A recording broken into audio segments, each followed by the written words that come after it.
بسم اللہ الرحمن الرحیم وَلَقَدْ يَسَّرْنَا الْقُرْآنَ لِلذِّكْرِ فَهَلْ مِن مُّدَّكِرٍ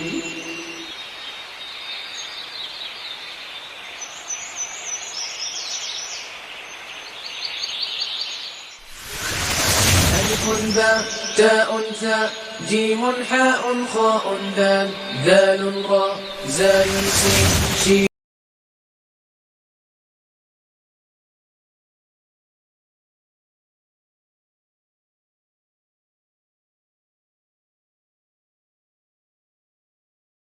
نحمده ونصلي على رسوله الكريم. أعوذ بالله من الشيطان الرجيم. بسم الله الرحمن الرحيم. رب اشرح لي صدري ويسر لي أمري واحلل عقدة من لساني يفقهوا قولي. رب يسر ولا تعسر وتمم بالخير. صدق الله العظيم.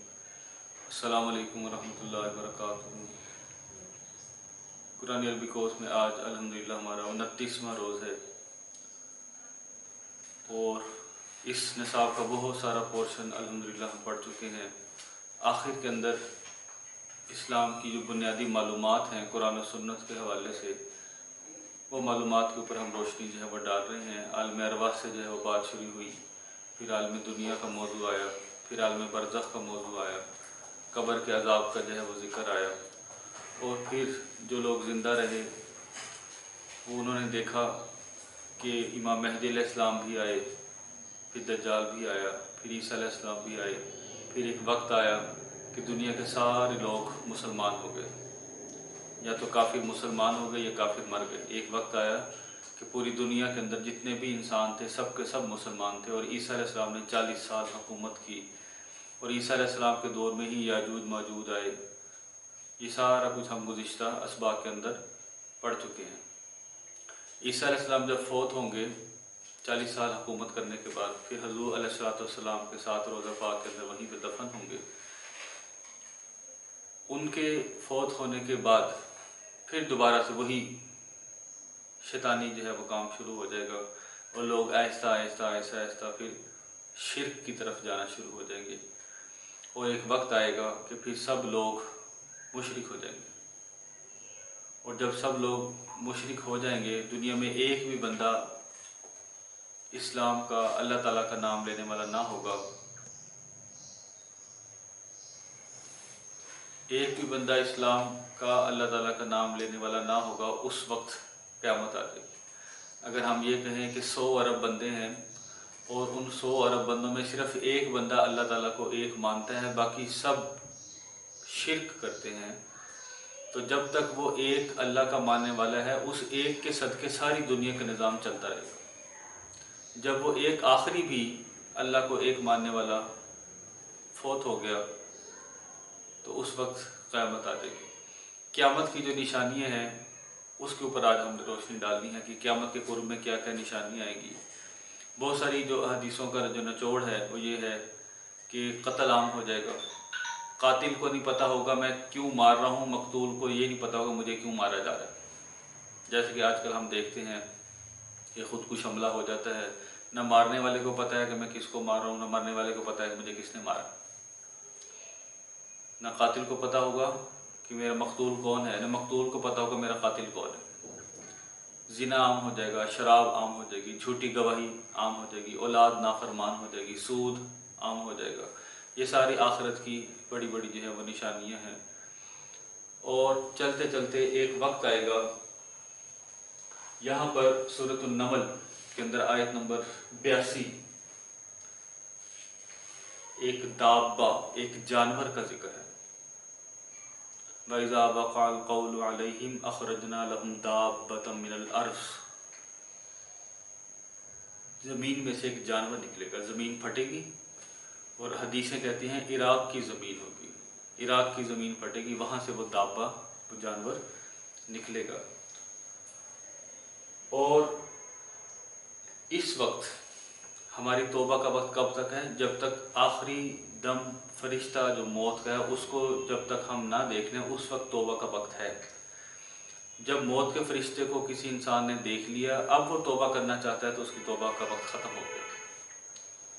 اب تو یہی قانون ہے، لیکن آخر زمانے میں جب قیامت کا قرب ہوگا اس وقت توبہ کا وقت موت نہیں ہوگا، اس وقت توبہ کا وقت جو ہے وہ یہی دابہ ہوگا کہ جب دابہ نکل آیا، زمین پھٹی اور اس کے اندر سے وہ جانور نکل آیا، وہ تکلمہم ان الناس، لوگوں سے وہ بات کرے گا،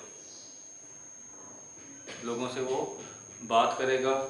اور تفاسیر کے اندر لکھا ہوا ہے کہ اس کے ایک جو ہاتھ ہے اس کے اندر موسیٰ علیہ السلام کی انگوٹھی ہوگی، سلیمان علیہ السلام کی انگوٹھی ہوگی، اور دوسرے میں موسیٰ علیہ السلام کا عصا ہوگا، اور وہ ہر بندے کو جا کر اس کے ساتھ وہ ٹچ کرے گا، اور جو بندہ جس حالت میں مومن ہے تو وہ مومن ہی مرے گا، مشرک ہے تو مشرک اب مومن نہیں ہو سکتا۔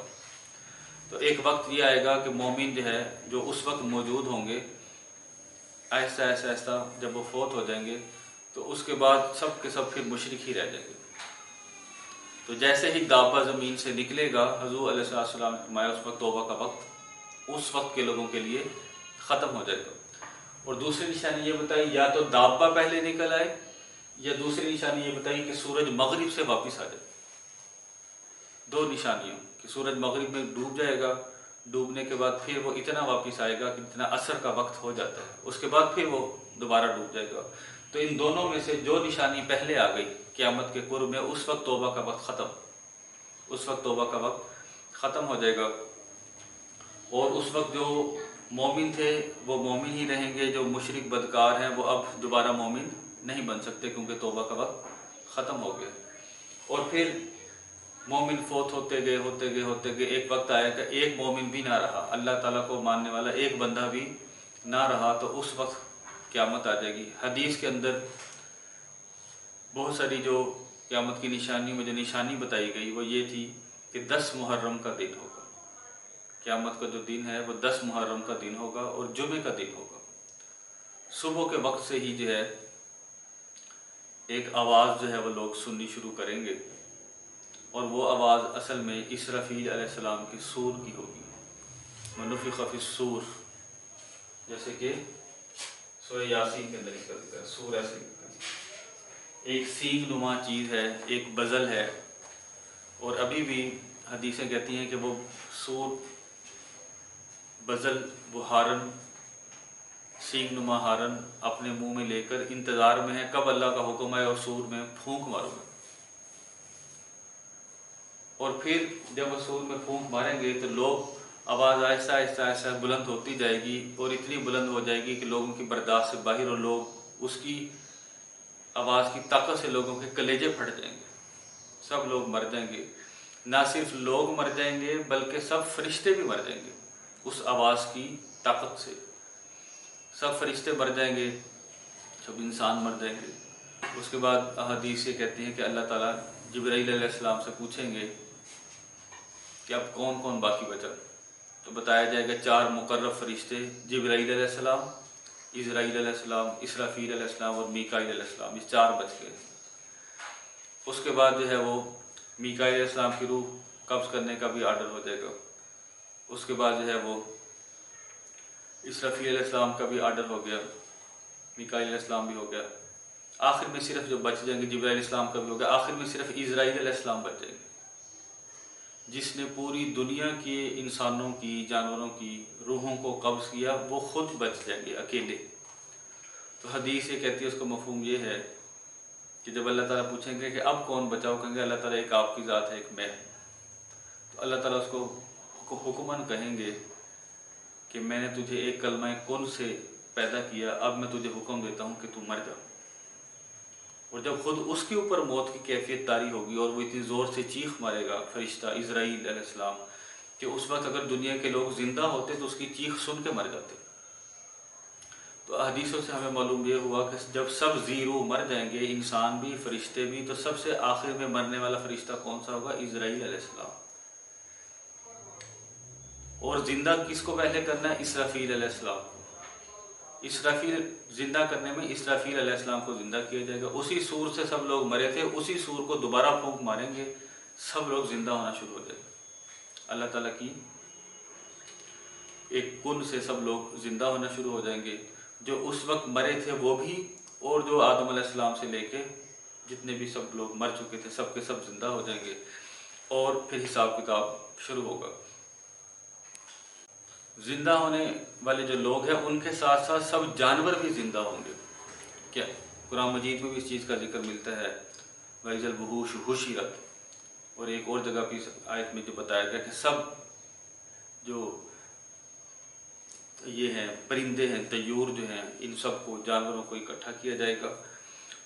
انسانوں کا، جنوں کا بھی حساب ہوگا، جانوروں پرندوں کا بھی حساب ہوگا۔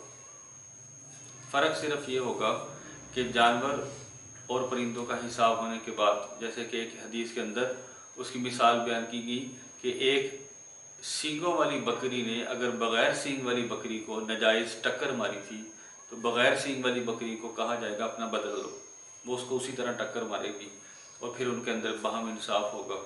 اور پھر جب سارے جانوروں کا اور سارے طیور جتنے بھی پرندے ہیں ان کا حساب کتاب ہو جائے گا، تو حکم ہوگا سب مٹی ہو جاؤ، سب دوبارہ مر جائیں گے، مٹی ہو جائیں گے۔ جنت اور دوزخ میں صرف انسان اور جن جائیں گے، یا کچھ مخصوص جانور، جیسے کہ اصحاب کہف کا کتا جو ہے وہ جائے گا، اور کتا بھی اس شکل میں جائے گا کہ روح جو ہے وہ کتے کی ہوگی اور شکل جو ہے وہ انسان کی ہوگی۔ ایک شخص تھا موسیٰ علیہ السلام کے دور میں، اس کا نام تھا بالم بورا، اور وہ مستجاب الدعوات تھا۔ مستجاب الدعوات اس کو کہتے ہیں کہ ایک مقام ایسا آتا ہے عبادت کرنے کے بعد اللہ تعالیٰ اس سے اتنا راضی ہوتے ہیں کہ وہ جو کہے اللہ اس کو پورا کر دیتے ہیں، جو دعا کے لیے ہاتھ مانگے اسے پورا کر دیتے ہیں، اور ہر دور کے اندر ایسے لوگ موجود ہوتے ہیں۔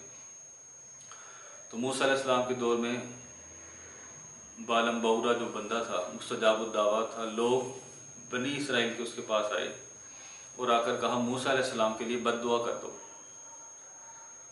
حالانکہ وہ خود مسلمان تھا، اللہ تعالیٰ کو ایک ماننے والا تھا، اور موسیٰ علیہ السلام کا پیروکار بھی تھا، امتی بھی تھا۔ اس نے آگے سے کہا، اور یہ بہت سارا مال لالچ کے طور پر لے کر گئے، اس نے آگے سے کہا کہ میں کیسے بد دعا کر سکتا ہوں، وہ تو میرے نبی ہیں، میں ان کا پیروکار ہوں۔ تو وہ لوگ جو ہے وہ واپس چلے گئے، لیکن انہوں نے جانچ لیا تھا کہ یہ بندہ لالچی ہے، یہ پیسے میں بک جائے گا۔ دوسری دفعہ جب وہ آئے تو اس سے کہیں زیادہ اور مال لے کر آئے، وہ پھر لالچ میں آ گیا۔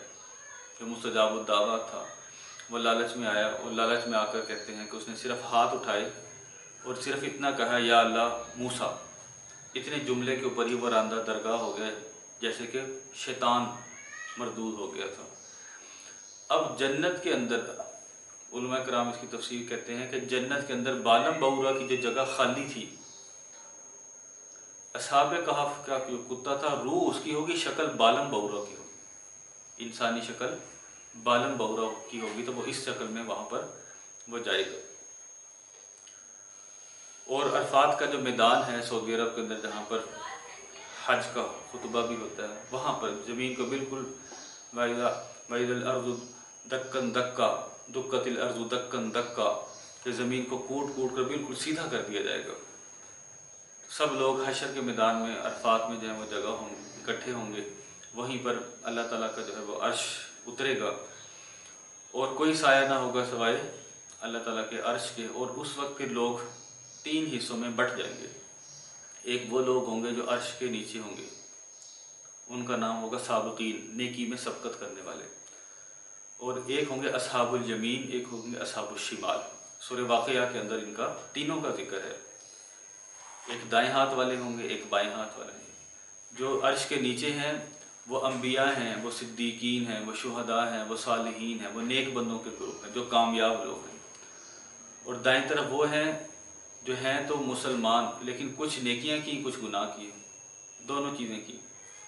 اور جو بائیں ہاتھ والے ہوں گے وہ پکے کافر مشرک فاسق فاجر جو ہیں، وہ قسم کے جو ہیں وہ لوگ ہوں گے۔ اور پھر ایک بہت عرصے تک حساب ہی شروع نہیں ہوگا، ایک غیر یقینی صورتحال ہوگی، اور لوگ اتنے ڈرے ہوئے ہوں گے کہ وہ آخر میں آ کر یہ کہنا شروع کر دیں گے کہ حساب ہمیں جہنم میں ڈالنا ہے، نعوذ باللہ، تو ڈالیں، حساب تو شروع کریں، کہ پتہ نہیں کیا ہوتا ہے، پتہ نہیں کیا ہوتا ہے۔ تو حضور علیہ الصلوۃ والسلام کی جو پہلی سفارش ہے وہ یہی ہوگی کہ حساب شروع کیا جائے۔ حضور علیہ الصلوۃ والسلام ایک لمبے عرصے تک سجدے میں جو ہے وہ پڑے رہیں گے، اور پھر جا کر جو ہے اللہ تعالیٰ کا غصہ ٹھنڈا ہوگا اور پھر حساب جو ہے وہ شروع ہوگا۔